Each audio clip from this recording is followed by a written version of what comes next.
Jangan makan terlalu banyak protein, terutama protein hewani, daging-dagingan itu, karena nanti ginjal lu itu rusak.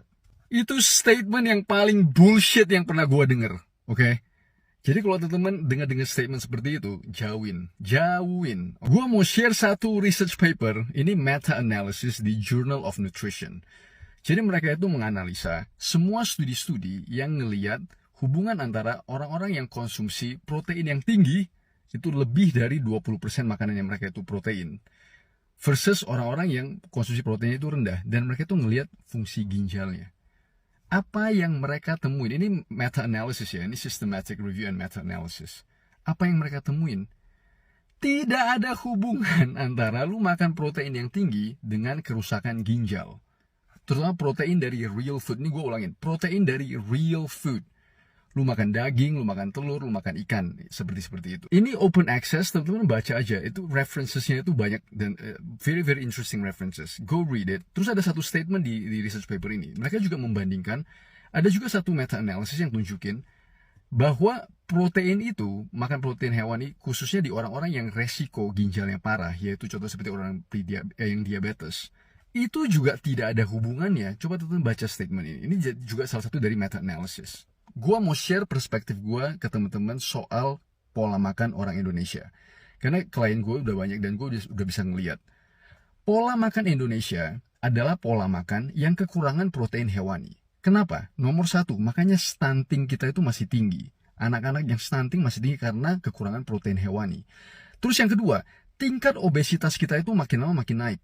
Obesitas itu salah satunya adalah kekurangan protein hewani. Kenapa gue ngomong seperti itu? Nomor satu, kalau teman-teman tidak makan protein hewani, jadi kita kenyangnya dengan apa? Lu pasti kenyangnya dengan karbohidrat, dengan gula-gulaan, dengan yang bukan protein hewani. Itu yang bikin kita itu overweight, bikin kita itu gendut, bikin kita itu obesitas. Yang kedua, dengan lu tidak memakan protein hewani, obesitas itu ada hal yang terjadi ya. Kita selain menambah lemak, massa otot kita itu rendah. Kenapa kita bisa obesitas? Karena massa otot kita itu rendah. Begitu massa otot kita rendah, secara metabolisme kita nggak sehat.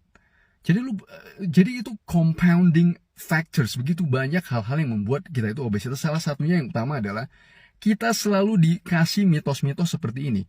Jangan makan protein hewani, nanti lu ginjal lu rusak. Bullshit! Sampai keluar ludah gue. Teman-teman harus ngelihat bentuk badan orang-orang yang ngomong seperti itu. Itu sudah pasti orang-orang yang bleber. I'm sorry, ini bukan body shaming. Gue bukan itu. Tapi teman-teman harus bisa ngelihat. Dia itu juga sendiri obesitas. Jadi jangan dengerin yang seperti itu. Makan protein hewani yang cukup. Kalau gue makan 50-70% di piringnya gue itu protein hewani. Itu makanan utama gue. Dan juga itu yang gue kasih tahu ke klien-kliennya gue. Jadi teman-teman ngelihat ini betul-betul ini real people. Teman-teman ngelihat aja semua perubahan bentuk badan dan penurunan berat badan. Yang obesitas menjadi balik ke normal dan komposisinya menjadi lebih oke. Karena mereka ini kekurangan protein hewani dan karena mereka ini ditakut-takutin. Jangan makan protein hewani, nanti lu ini. Begitu kita fix makanannya, kenapa berat badan malahan turun, malahan mereka menjadi lebih sehat? Why? Itu yang teman-teman harus berpikir.